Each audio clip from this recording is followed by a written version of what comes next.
ಯುದ್ಧದ ಸೂಚನೆ ಹೊತ್ತಲೇ ಪಾಕ್ ಕೂಡ ಆಕ್ಟಿವ್ ಆಗಿದೆ. ಪಾಕಿಸ್ತಾನದಿಂದಲೂ ಮಿಲಿಟರಿ ಕವಾಯತು ನಡೀತಾ ಇದೆ. ಕವಾಯತಿನ ವೇಳೆ ಸೇನಾ ವಾಹನವೊಂದು ಪಲ್ಟಿಯಾಗಿದೆ. ಸೈನಿಕರ ಮೇಲೆ ಬಿದ್ದಿದೆ ಪಾಕ್ ಸೇನಾ ವಾಹನ. ಘಟನೆಯಲ್ಲಿ 2 ಸಾವನ್ನಪ್ಪಿದರೆ 3 ಮಂದಿಗೆ ಗಾಯವಾಗಿದೆ. ಪ್ರಾಕ್ಟೀಸ್ ಸಂದರ್ಭದಲ್ಲೇ ಎಡವು ಬಿದ್ದಿದೆ. ಯುದ್ಧದ ಸೂಚನೆ ಹೊತ್ತಲೇ ಅವರು ಆಕ್ಟಿವ್ ಆಗಿದ್ರು. ಅವರು ಕೂಡ ಒಂದು ಮಿಲಿಟರಿ ಕವಾಯತನ್ನ ಅಂದ್ರೆ ರಿಹರ್ಸಲ್ ಮಾಡ್ತಾ ಇದ್ರು. ಕವಾಯತು ವೇಳೆ ಸೇನಾ ವಾಹನ ಪಲ್ಟಿಯಾಗಿದೆ. ಪರಿಣಾಮ ಏನಾಯ್ತು ಅಲ್ಲಿ ನೋಡೋಣ. ಸೈನಿಕರ ಮೇಲೆಯೇ ಪಾಕ್ ಸೇನಾ ವಾಹನ ಬಿದ್ದಿದೆ. ಎಡವಟ್ಟಿದು. ಘಟನೆಯಲ್ಲಿ 2 ಸಾವನ್ನಪ್ಪಿದರೆ 3 ಗಾಯಗಳಾಗಿದೆ. ಈಗ ನಾವು ಹೇಗೆ ಎಲ್ಲ ರೀತಿಯಲ್ಲೂ ತಾಲೀಮನ್ನ ಅಥವಾ ರಿಹರ್ಸಲ್ ಪ್ರಾಕ್ಟೀಸ್ ಮಾಡ್ತಾ ಇದ್ದೀವೋ ಅದೇ ರೀತಿಯಾಗಿ ಅವರು ಕೂಡ ರೆಡಿ ಆಗ್ತಾ ಇದ್ದಾರೆ.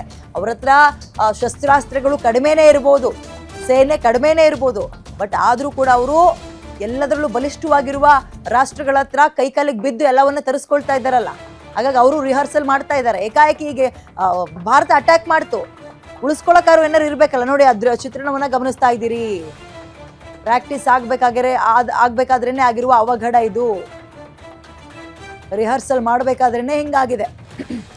ಸೇನಾ ವಾಹನ ಪಲ್ಟಿ ಆಯಿತು. ಪರಿಣಾಮ 2 ಜೀವನೇ ಹೋಯ್ತು, 3 ಗಾಯಗಳಾಗಿದೆ. ಎಡವಟ್ಟು ಮಾಡ್ಕೊಂಡಿದ್ದಾರೆ. ಅವ್ರ ಜೀವ ಜಸ್ಟ್ ಪ್ರಾಕ್ಟೀಸ್ ಸಂದರ್ಭದಲ್ಲಿ ಯಾರು ಅಟ್ಯಾಕ್ ಮಾಡಿಲ್ಲ. ನಮ್ಮ ಇಂಡಿಯಾದ ಆರ್ಮಿ ಹೋಗಿ ಏನು ಅವ್ರನ್ನ ಸಾಯಿಸಿ ಬಂದಿಲ್ಲ.